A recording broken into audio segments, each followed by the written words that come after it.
So everybody, what am I looking for in a relationship and why? So first of all, this video is not going to be just me putting myself on the market. It's not just going to be a video about, hey, this is what I'm looking for. Contact me if you're willing to do this for me or you're willing to be this for me. It's not really what this video is about. I'm going to describe what I'm looking for in a relationship because I've learned a lot over the years.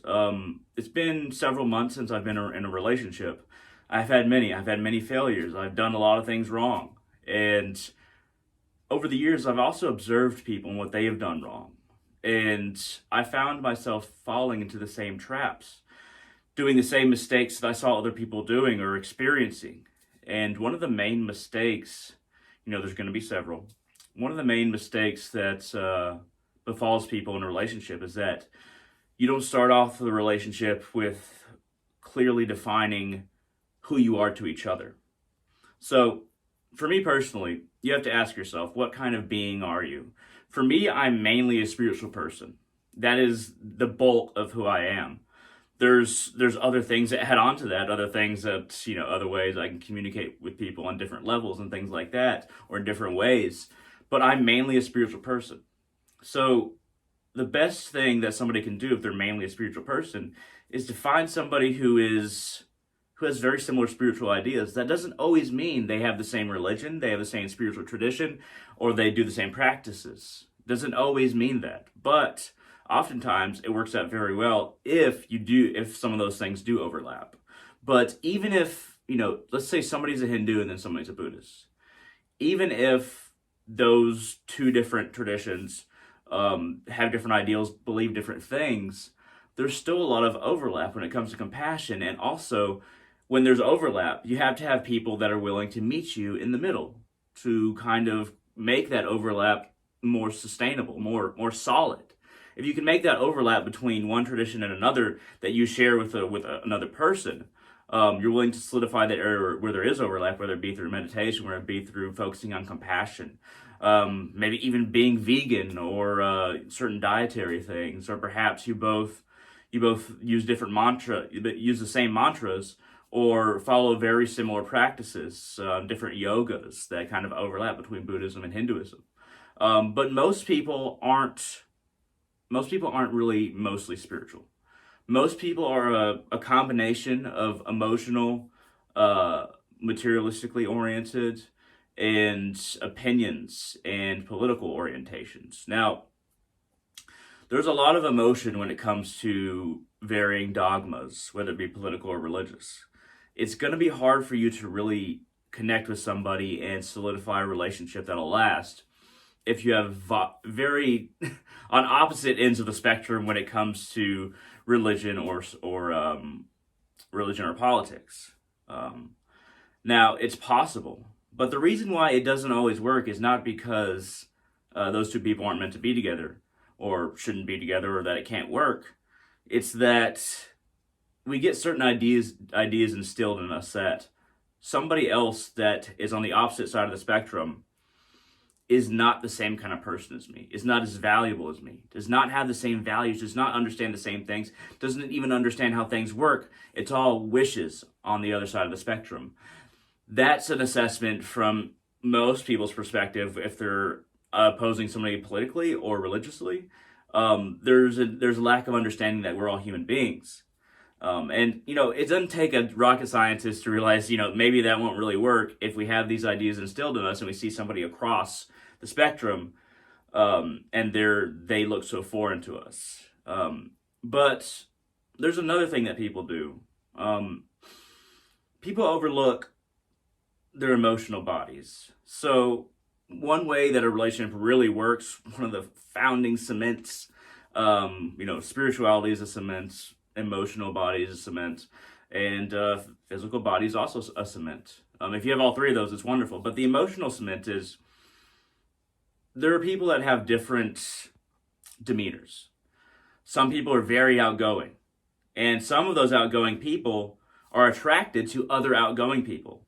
Or some of those outgoing people are attracted to people who are more internal oriented, more subjective, more introverted. If you're an outgoing person and you meet an introvert and you are attracted to that side, that emotional side to a person, even if it's not your emotional side, then things can work. Vice versa. If you are more of an internal being, if you're more introverted, but you're attracted to extroverted people, outgoing people, then it can still work. You don't both have to be introverted. You don't both have to be outgoing. It's all about the compatibility with your emotional self and their emotional self. Sometimes it's not the same. It's not the sameness that attracts things. Sometimes it's the opposite or just very differing variations. And sometimes, there's no science to it. Sometimes you don't really know why you're drawn to a person. And there's a number of factors that feed into that, but you don't really know why you're drawn to a person. Maybe they're completely opposite emotionally. Maybe they're different spiritually, but you're still drawn together. And, a lot of the time, unfortunately, this kind of leads to the other cement, which is materialism. So too many relationships start off with a physical attraction, and then that's kind of it. Now, the reason why a lot of these work is because sometimes people are really shallow. Sometimes they make it work because, they have that physical cement and that's just enough. A lot of the time, though, people, they start off with that original attraction and then they just get together because they enjoy having sex, so they enjoy, the closeness with one another physically. And there's not a whole lot of other cement to back it up. When this becomes the case, later on down the line, once that physical attraction starts to go down, once you start getting older, you're going to start to realize, wow, that cement is completely gone. There's nothing holding us together. And, there's always that necessity of having at least some physical attraction. Definitely always need some physical attraction. But the two stronger cements are, once again, emotional bodies and spiritual bodies. We all have these three different bodies, and more, of course, but I'm not going to go into that. Another thing when it comes to emotional bodies is that too many people get defensive too quickly. I see this in relationships all the time. I've experienced it in relationships all the time. Too many people get suspicious that somebody else is trying to start an argument or point out something that they're insecure about before the other person really has a chance to talk about it or say what they're going to say. Insecurities destroy relationships a lot of the time. If you're really insecure about your body weight, the size of your nose, your knowledge, your intellect, your intelligence, your past, your education, coming from poverty.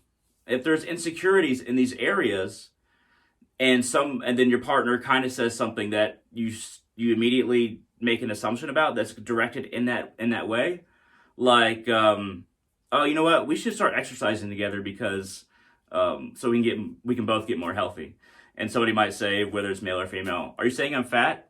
And then that assumption, even if that assumption is correct sometimes, we got to completely communicate. We got to say, okay, let me find out what this person means. Let me not go off of an assumption. And let me not be combative at the very beginning. And if that person is saying, I wish you weren't as heavy as you are, there's two ways to take that. So the person on the receiving end should be like, are you still attracted to me? Is our relationship okay? If you really want that, we can try to lose weight together. It's not only, or get fit together. Do something together that will, put me in better shape. And maybe put us both in better shape. And then the person saying it, they have to think, are you trying to insult that person? Or are you really looking out for their best interests? For their best shape? Do you really care about their health? Or are you saying that because you want them to be skinnier for sexual reasons, or you want them to be skinnier because you'll feel more confident walking beside them in public? Why are you saying it? If you're saying it for those reasons, those material reasons, that's a bad way to say it. That's something that you need to think about before you approach them with that. So there needs to be an understanding on the receiving and the delivering ends. Another thing is, let's give another example. Let's say somebody's really insecure about how much they do around the house, because they kind of know that they don't do a lot and they're lazy. And then somebody comes at them. This is a lot of it's subconscious. A lot of it's not even conscious, but somebody, the partner comes at them like, hey, do you mind taking out the trash more often? Like, I feel like I've been doing it a lot. Now, somebody with insecurity, their immediate reaction might be combative instead of contemplative. Always have contemplative reactions. And then if you make the decision that, okay, I'm going to get angry, I wouldn't recommend getting angry, but at least you're making the decision afterwards. But your initial idea is, okay, let me understand what they're saying. Let me reassess if I am actually doing this chore enough compared to what the other person is doing. That's a huge one because a lot of people immediately want to defend their weak stance. They have a weak stance. They don't want to address it because that's harder, and they much rather just be combative about it. All right, this is a big one, everybody. Letting go of stuff.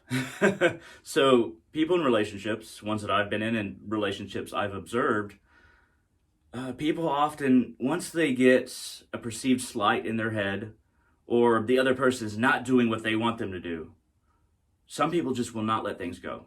It'll just keep on coming up again and again and again in a relationship. Keeps on coming up again and again.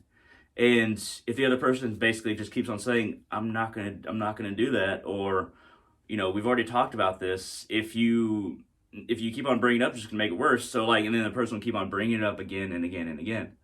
So if there is something dire that you want somebody, something the other person to do, you might, and then they just refuse to do it.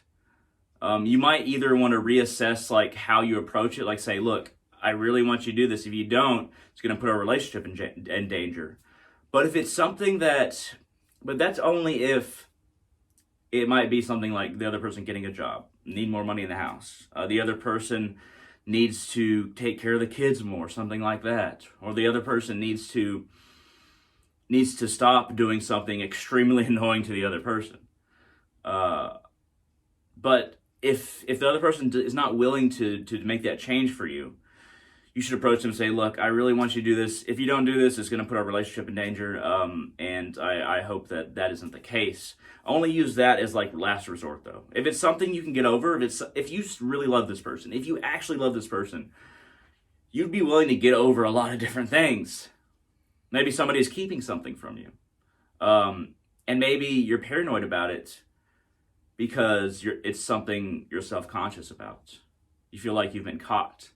I've seen that time and time again. People get caught cheating or feel like they're being caught or in the process of being caught, and they just flip on the other person. They get so defensive because that's a huge insecurity because they know they're wrong. Or perhaps, you know, you were talking with friends about your partner and they heard about it somehow. They're like, hey, what did y'all talk about? I heard y'all were just talking crap about me. And they're just like, I'm not going to tell you. It was just my friend's opinions. I'm not going to tell you. And then you just keep on pressing and pressing and pressing. If you're a secure person, if you feel like you're doing nothing wrong, you don't keep on pressing about something like that. You don't insist that somebody tells you, what did they say? Why did they share that information with you or something like that? Because in reality, if you do that, then it's likely you're actually just feeling insecure, and then that's your response. So look at yourself when something like that happens. If it's something you really don't need to know, cheating is something like you would definitely want to know. But if it's just some kind of communication somebody had with somebody, and it has nothing to do with sex or anything like that, just some kind of communication, something that might have been critical of you imagine might have been critical of you, let it go. You have to be more secure in yourself. Let it go. Let things go when you can. I have talked to many people. Of course, I've had many friends. I've talked to many people, and sometimes I've heard of conversations where it's like, I know they were talking about me, and I didn't really like it, and I asked the person to tell me what they were talking about, and they wouldn't tell me. I'm like, okay, well, I mean, I'm still me. I'm still the same person. I can let this go. Letting things go is so important, especially if it's not dire to your relationship. And then a lot of the time, people will blow things out of proportion and then make it in their head dire to the relationship when it isn't. It could be something like, okay, why did you go to your friend's house the other day? The same-sex friend. Or your family's house the other day. You told me, you had to get away from me. Why did you want to get away from me? What's the problem? A lot of the time, you can't let something like that go. Usually it's you that's the problem. So be willing to look at yourself. Be willing to let things go. Very important. All right, so this is just dude talk time. I will tell every male listening something that some might not like. Some males might not like this. Maybe even some women might not like it. Sometimes you have to do more. I mean, you have to do at least somewhat more for a woman than she does for you. You have to be more giving to the female, or maybe it's not a woman. Maybe it's just your other partner. Whatever it is. But in this case between a male and a female, it's really good to do more for your lady than what you expect from her. So this creates harmony in a number of different ways. A lot of the time, the male has the advantage in physical strength, in not so much anymore, but back in the past it was like usually the male makes the money, but that's kind of like phased out. But sometimes to create a harmonious relationship, you have to be more giving than you expect from the other person. I recommend this for all males. I'm not going to say you shouldn't expect anything in return, but I would definitely recommend it to a certain degree. And that might just be my bias, but I think that just my understanding of being something like a gentleman is that you give more than you take from a woman.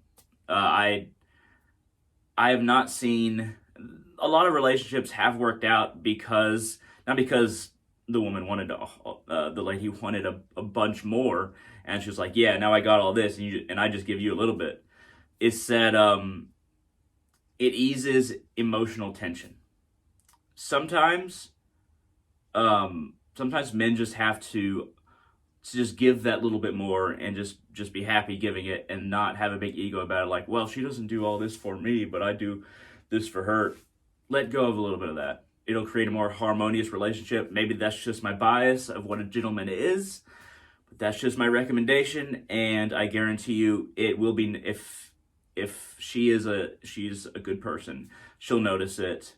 And everything will just go 50-50, probably eventually, but just don't expect it to. Just be willing to give a little bit more than you get. And this is sometimes this even shows the other person's character, both your character about how much you're willing to give, and the woman's character about how much she's willing to recognize it. But that's just my idea about being a gentleman. Okay, this part should be pretty obvious, but I just wanted to throw it out there. Never, whether it's male or female, it's usually the males who do this, but whether it's male or female, never get so angry that you become physically violent. Or even if it's not anger, never become physically violent towards your partner, whether it's on the male or female side, whether it's, even if it's two dudes, two women, or if it's anybody in the LGBTQ community. Your partner, never get physically violent and harmful with them, no matter how mad you get. If you find yourself in a situation where you have done that, you weren't thinking about it at the time, but you have done that, you have hurt the other person in some way, even if it was just a slap, or even if it was just, not a sexual slap, but like a slap or a hit, even a small hit, something like that, you have to readdress, no matter what they did, you have to readdress in your mind what kind of person you are. You have to ask yourself, I just did this. Why did I do this? If I can't control myself, then I'm not fit to be in this relationship. I don't deserve that person. And if you find yourself in a situation where you think about it after, like, man, I really messed up, you definitely need to apologize, and you also need to consider if you're able to be in a relationship without hurting the other person. It's just the hard truth. If you can't not hurt the other person, if you do this once is bad enough. If you do this multiple times, and you wake up to the idea like, why the hell did I do all that? You need to not only apologize to the person, not only give almost anything that person wants, but also you need to isolate yourself and figure out what the hell is going on with you, because no physical violence should ever happen in a relationship. There's no excuse for it. Even if, okay, let's say let's say the man or the woman cheated. Not deserving of physical violence. Let's say you caught them in bed. Not deserving of physical violence. You can get angry, get very angry, but don't threaten, and don't go to physical violence. It's something that, man, if a relationship comes to that, a lot of these other things I'm talking about have been going wrong again and again and again. Now, here's a very strange point that a lot of people don't hit on, don't go over. So if you find a lot of, not even just like violence, just aggression in the household, a lot of negative emotions, a lot of screaming at each other, you might want to think about the other points that I made. What is the nature of your emotional cement, even physical cement, and spiritual cement? Where's the crack? Another thing is, what kind of things do you and your partner talk about, and what kind of shows do you watch? What kind of music do you listen to? A lot of the times, the media that we take in, like Steve Wilkos show, people who watch that constantly will they'll kind of pick up some habits over time of bad relationships that they'll be more volatile, and they won't really realize it because it's just a tiny bit. And it's after watching a bunch of shows like that. Ultimately, that show's like trying to resolve things between people. But if you watch dysfunctional relationships a lot, you're going to pick up habits by accident. So what kind of media do you, your partner, or even your family, what kind of media do y'all consume on a regular basis? Whether it be music, TV, books, I suppose. Think about what is causing the aggravation in the relationship.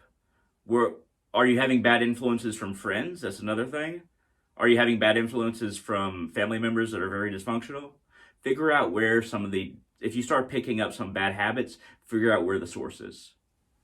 Okay, before the final part, I just wanted to put this in as something that everybody needs to know. It's obvious to a lot of us, but everybody needs to know. If you're being abused in a relationship, if you feel like, okay, let's just start with verbal abuse. If somebody's making you feel bad every day, you need to figure out a way to get out of a relationship. If somebody's just insulting you constantly, get out of the relationship. Do not think that, this is my only option right now. No, that's when you start finding the door. If somebody's making you feel bad, somebody's making you feel scared, even if they don't hit you. If somebody is accusing you of things every day that has no legitimate grounds, if somebody is a negative influence in your life every day, or if they expect so much from you and do so little, find the doorway, find the exit. Even if there's kids involved. You can't, honestly, especially if the kids are involved, because that negativity will go over to them. Don't devalue yourself to such an extent that you can't imagine a better reality. You should have just as much value, you as yourself as a human being, as anybody you're with. Doesn't matter who it is. So if there's physical violence, you're getting hit, your child's getting hit, even if once is often enough to say, look, we're done. I'm finding a door, or I'm calling the cops. If you get hit once, you definitely have the right to call the cops. It doesn't matter if it's male or female, the partner, but males do it most of the time. If you got hit and you're a female, and if you got hit, no matter who you are in a relationship, you have your right to call the cops. Do not be afraid of turning your life upside down if it means that you're valuing yourself to the degree that you deserve as a human being. Okay, we're getting to the final part. So the final part of this is, and I kind of saved it to the last, even though I kind of been hinting at it. What am I looking forward into a relationship? I've described why, but what kind of cement do I want in a relationship? I definitely want all the cements. All the cements are great. The physical, emotional, and spiritual. Spiritual is the most important, though, the most important.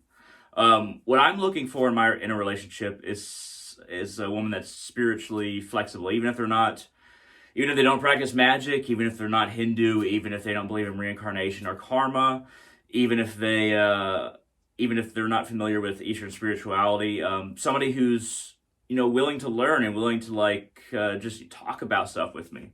A lot of spirituality, it's not like I'm not asking a partner to agree with everything that I do. You know, magic, Hinduism, working with the dead.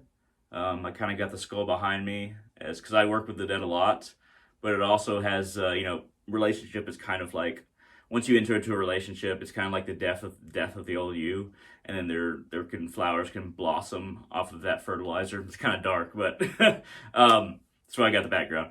But yeah, I'm looking for a relationship where the woman is spiritually open-minded, emotionally kind, and you know, I obviously would provide spiritual openness and kindness. Knows what she wants, not wishy-washy, willing to pursue one relationship, not have a bunch of different dudes that she's talking to. And you know, I would do the exact same thing. I wouldn't be talking to a bunch of chicks or be wavery. I would pursue it full force. And you know, of course, there has to be physical attraction. That's just a reality. I mean, I'm not so good that I cannot have at least some physical attraction needed in a relationship. But my standards those are the bare bones of what I'm looking for. And you can always tell if a person is kind. It's hard to tell if they are going to be somebody who is loyal enough to just pursue you once both of you establish that you're interested in one another. Once you both establish you're interested in one another, I would give and also expect, you know, just being interested in each other, not other people involved. That's me. That's not something that I would judge somebody else for, but that's just me. Can't be wishy-washy. Also, of course, as far as like the sleeping together part, you know, just interested in one another, but that's kind of attached to the other one. There needs to be some kind of, okay, this is some stuff we do together. You know, lifting weights, great. Running, biking, exercising together is great. Doing different, the ideal circumstances, doing different spells and rituals, doing magic together, working with the dead together, doing mantras together, things like that. That's the ideal circumstance. But I'm very flexible when it comes to spirituality, and I don't judge anybody for their spirituality or their religion. So I'm very open-minded. And honestly, the thing that I look for a lot of the time, which a lot of dudes don't, is strength. So like, I don't mean physical strength, I mean strength as a person, willpower. You know who you are, but you're willing to communicate, to collaborate, to be flexible with like the different practices, whether it be mantras or meditation, stuff like that. But you know who you are, you're very opinionated, and you are not submissive as an individual. Strength in a woman is beautiful to me, should be beautiful to every man, but that's something I also look for. And really, honestly, that bare bones, that's it. That might seem like a lot, but I mean, even there's a little bit in these categories, it's always good. That's what I'm looking for. And honestly, everybody out there, just realize who you're looking for. Try to figure out who a person is before you truly decide, you know, this person is the person for me. Like, okay, you can start dating, going out as boyfriend, girlfriend, something like that, but really try to analyze a person. Find out their motivations. Why do they do what they do? What kind of person are they? Why are they interested in you? What do they want in life? Really try to figure out in your minds who the other person is, because a lot of time relationships just fall apart because people just didn't know who each other were. And that happens so often. It blows my mind. But a lot of people that doesn't come into the mind when you start off in a relationship. And then eventually, if it doesn't ever come into the mind, then you find yourself in a relationship that was never going to work. So this has been my relationship advice and what I'm looking for in a woman. I hope that some of this has made sense. I hope that it's helped. If you have any questions, comments, concerns, shoot them down in the comment section on YouTube, and I will get to them as soon as possible. If you want to contact me personally, you want to say your relationship advice is terrible, or it's great, or hey, you're interesting, go to www.facebook.com/ hunter.salazar. Message me, friend me, whatever, and I'm open to talking to all kinds of people. At any rate, thank you very much for watching. I hope this has helped, and I hope all of you find wonderful relationships and love yourselves.